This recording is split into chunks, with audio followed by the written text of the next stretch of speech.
Welcome to the Mutual Access Club. In this video, we interview Harrison Lee. Harrison is a personal injury attorney in Southern California and CEO of the Lee firm. He shares his journey from working as a public defender to becoming a personal injury attorney, his motivation for starting his entrepreneurship journey, and how achieving work-life balance led him to his dream career. Here is Harrison Lee. Harrison, thank you for joining the Mutual Access. I met you about a month ago where I got to learn a little bit about your experience and I was pretty excited to hear it. So I was like, hey, hold up, we have to get this on YouTube. So here we are. I want to get started with an icebreaker question just to get you into the zone of speaking. And my question to you is, do you think pineapple goes on pizza? Oh, absolutely. Anything can go on pizza. You could put anchovies on pizza. Yes? You can put um, That's awesome. I chocolate on think pizza. that Anything. I like to, yeah, I like to ask that question because it tells me about the person and personality, their taste, whether they like fruits or they like sweet stuff and whatnot. So I think it's one great question to ask. But let's get started. Let's get started about sharing your story. Who is Harrison? How do you get to where you are professionally right now? Tell us who you are. My name is Harrison Lee. I'm a personal injury attorney located in Orange County, but I do cases up and down California. Who I am a person who is trying to be a good person. Just trying my best. What I do lawyering. I'm also a father, a husband. I got a wife. Been married for about 7 years now. Got a 3-year-old daughter named Liberty. And on my free time outside of lawyering, I like to watch 49ers football. I like to watch UFC. I used to work out a lot and do MMA and that type of stuff, but not so much. Never competitive or anything like that, but just more of keeping in shape, that type stuff. So yeah. Oh, that's pretty broad description of your story. I really like it. So you're now working as a personal injury attorney. How did you get there right to where you are right now? Did you obviously get a law degree? Do you have any experience outside of personal injury as an attorney? Yeah, so long story short, I decided to go to law school. I started applying to law school when I was in my mid 20s. I was a little later than most people. I grew up in Sacramento, and after graduating college at Sacramento State, my degree was in what is it they call it? Criminal justice. It used to be criminology, then they changed it to criminal justice. I thought I wanted to be a cop, and so I applied to be CHP and a probation officer. That didn't work out too well, and so I decided to become a teacher. And so I took the CBES and all of those things, but didn't really turn out to be. I don't think it was a good fit for me at that age and time for me. And so I got a job at a law firm. A friend got me a job as a file clerk at a law firm, and I did that.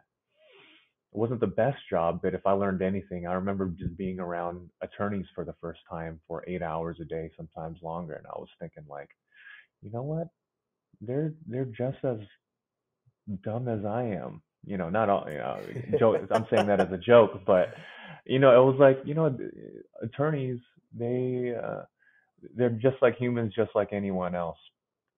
That instilled, I think, planted a seed in me to start thinking about myself in terms of what I should do with my life. So started taking the LSAT.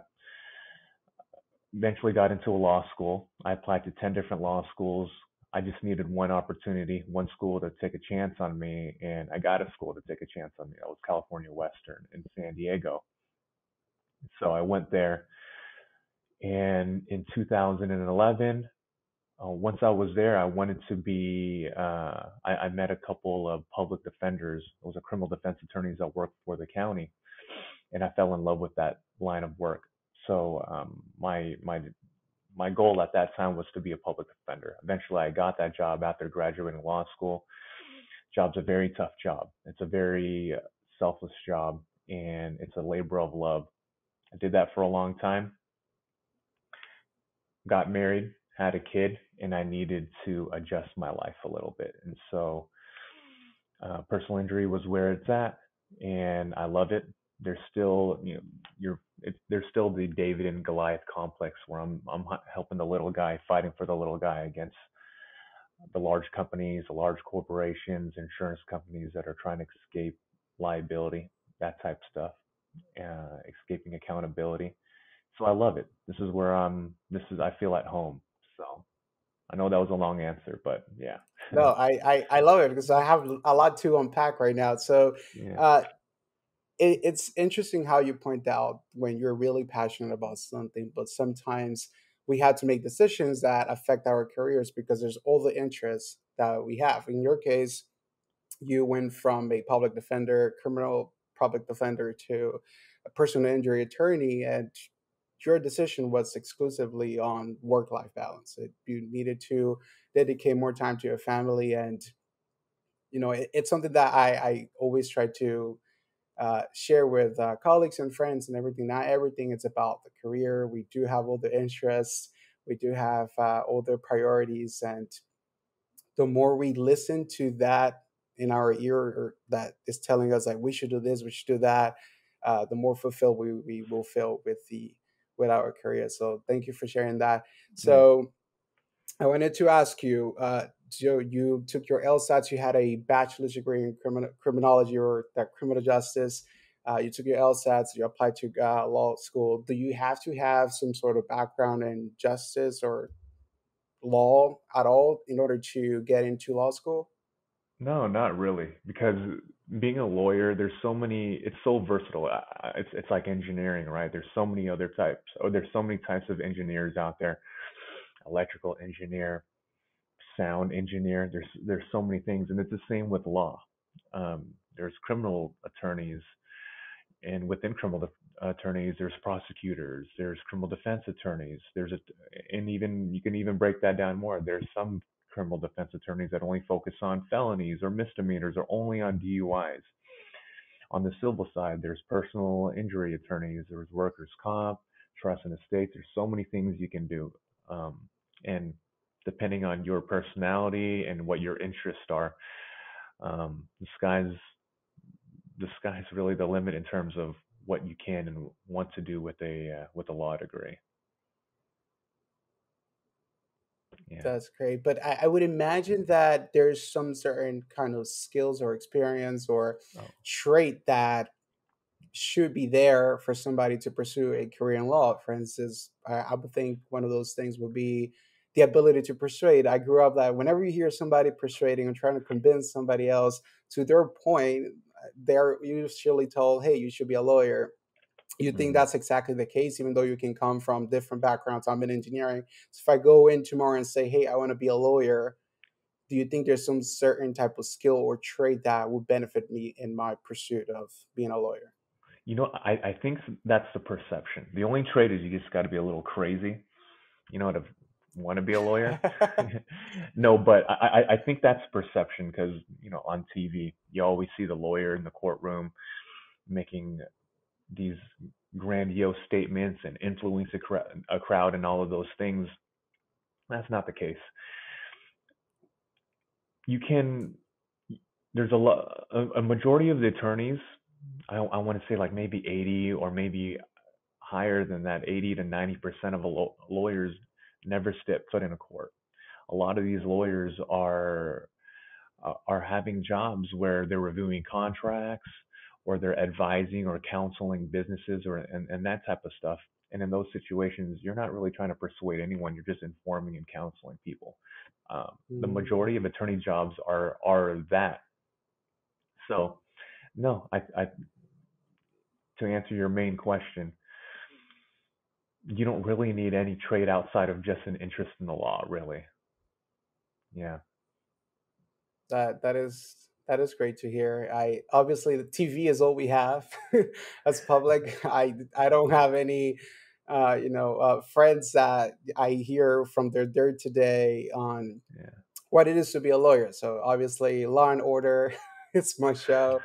That's where I learned everything about law and whatnot. But I wanted to ask you. So you started your firm, and obviously that you it's a law firm. To me, it's different. For where to start my firm would be an engineering firm, but the fact of starting a firm is we can connect that way.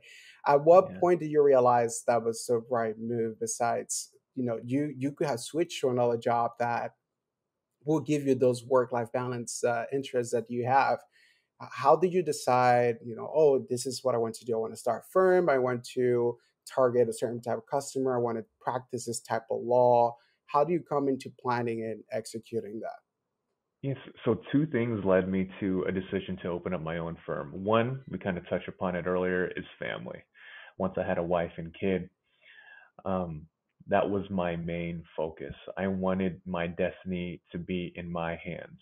I didn't want a job anymore where I didn't know whether I would be able to spend Thanksgiving or Christmas with them because turning in a slip for a vacation slip, hoping that no one else in my job took those days off because, for whatever reason, I was tired of checking in at 8:30 every morning and checking out at 5 on a whiteboard. That's for I'm an adult and I wanted to be treated like an adult. So that's one of the reasons why I decided to open up the firm. The second reason has a lot to do with my folks, my parents. I wanted to own something. I didn't want to work for someone else's dream anymore. I wanted to work on my dream. And once I figured out what my dream was, I wanted to create it and have something to pass on to my daughter because there's a lot of other families who've done that for their kids already. And those kids that are the beneficiary of that, those are people, those are like my friends, right? And I see how much opportunity they have and how well they're doing, and that's great for them. And I want to do that, and I want to provide that for my family, specifically for my daughter. So, yeah, those are two of the reasons why I opened up the firm. Yeah, Yeah, that's great that you're thinking ahead and thinking about your future. And obviously, flexibility, ownership are many of the reasons why people pursue creating their own firm. They want to have control of their own schedule and feel like an owner. You don't get that from working for somebody else, unfortunately. So that is great to hear that was the case for you. Now, yeah, starting your own firm is a very lonely road. You don't see anybody else around you doing the same thing. I'm pretty sure there's many times where you felt like you probably failed at something, you made mistakes.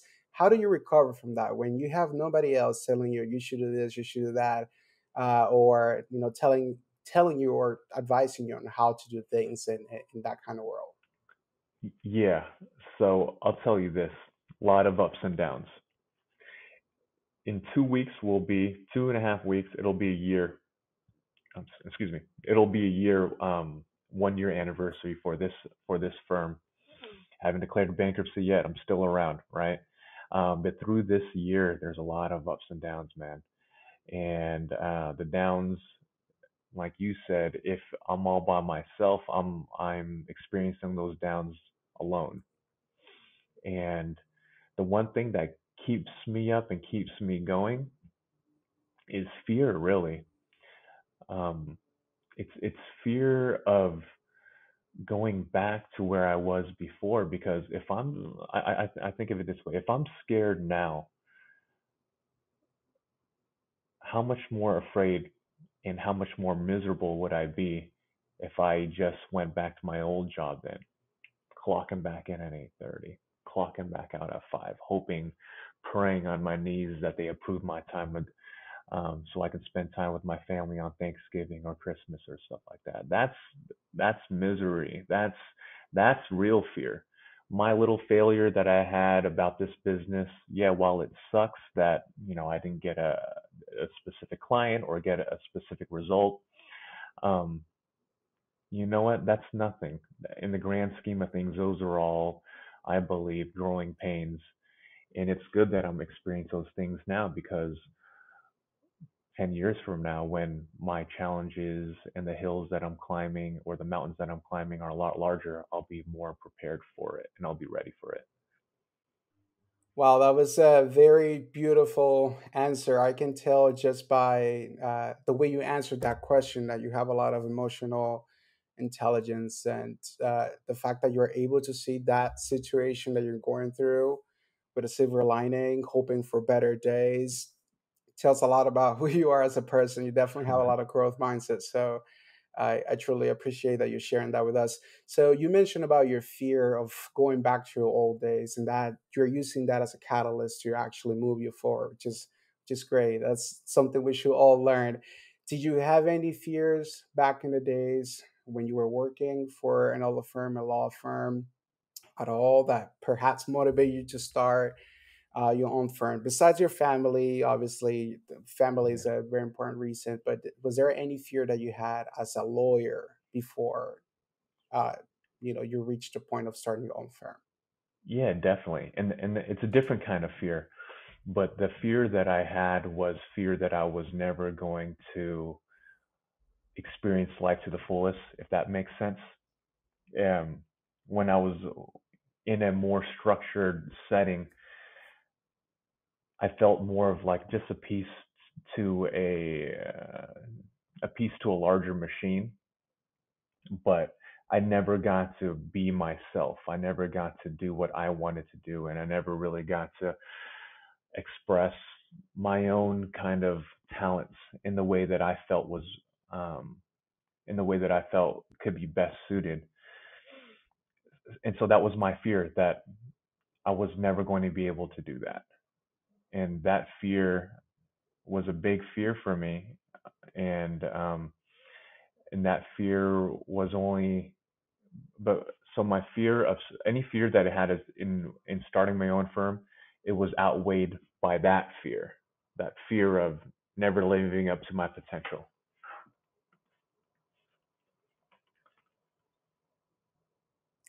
That is really, really great answer. I truly appreciate that you're being this vulnerable and sharing that. I obviously fears is something that a lot of people don't like to talk about, but I like asking that because it gives people the opportunity to share who they really are and how they really feel, and hopefully reflect from that. And I really appreciate that you're being dishonest with us. But I definitely understand the sentiment. I think a lot of us fear not reaching their own potential, and one way or the other. For me, for instance, I was an engineer and I grew up in the world of science and mathematics, and engineering is application of those concepts. And I never got to touch my creative side. And because I was an engineer as a professional, all of my jobs have been, in engineering. And I have, completed all of my work. I have practiced as an engineer with that same of line of math, science, and applications of those concepts. But I never got to touch my creativity. And to me, I felt like I was a little bit stuck because I thought I could never do something like this. I could never do a video. I could never edit a video or a podcast. And to and I started this about 6 months ago, Yeah. approximately, but it was really slow at the beginning, and I started to gain the confidence the more I pushed myself beyond what I was capable of or what I thought I was capable of. And I feel really fulfilled as an individual to do things like this. And I feel like I'm touching on that potential that I have that I never touched before. So I totally feel you for that. But I wanted to ask you, if somebody wanted to become a lawyer, or if I wanted to become a lawyer, that's not going to happen. But if I were to become a lawyer, any engineer friends I do have, what is one piece of advice that you'll give them? Definitely work at a law office, or definitely work at a law office or meet some lawyer people just to kind of figure out if that's truly what you want to do. Because I have a lot of attorney buddies that I went to law school with where after law school it just turned out not to be what they expected. And that's a very expensive decision to kind of make, right? Um, so definitely know what you're getting into as much as you possibly can. You'll never know what it's going to be like until you actually get into it and do it. But Hmm. know as much as you can. Maybe do internships, work at an office for a little bit as a file clerk, have a lunch with an attorney, ask for their candid opinions on how their, not just what their day to day is, but how their lifestyle is. Attorneys, you may be making hundreds of thousands, if not millions of dollars, but it's at you're it's at the exchange of a lot of stress, a lot of time with your family, and if that's worth it for you, then great. If it's not worth it for you, then maybe it won't be so great. So really know what you're getting into before you decide to get to be a lawyer. Yes, That's it. that's absolutely right, and that's pretty much the same for any other field. But I think law, Yeah. a career in law, it's a little bit more challenging because I think a law degree is 3 years after you actually complete a bachelor's degree, so that's an Yeah. extensive amount of time. So definitely know what you're committing yourself to, and see if that's really all for you.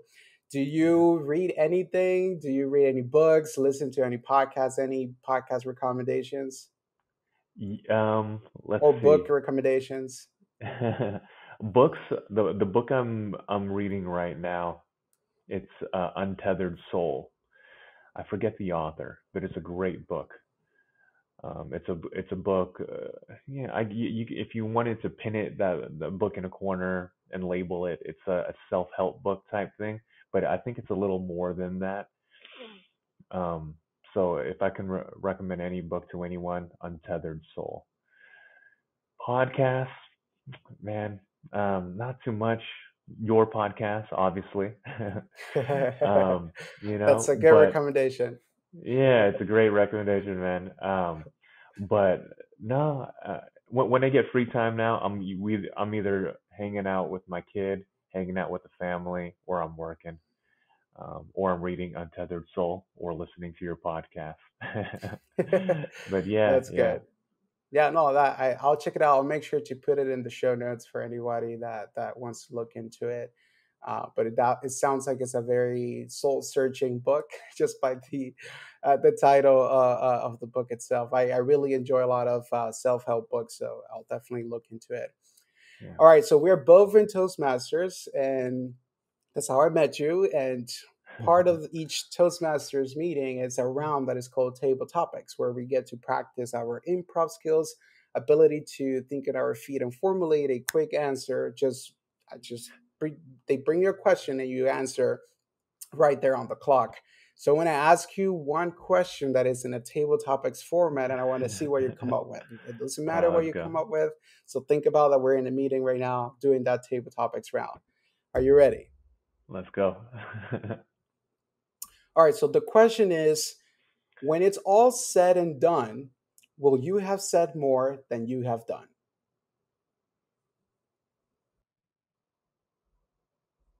That's a great one. That's a great question.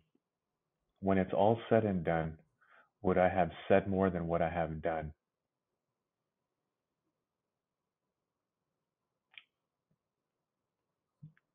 I hope not. I hope that what I have done would be enough. I think for me, I am a natural, what do you call it?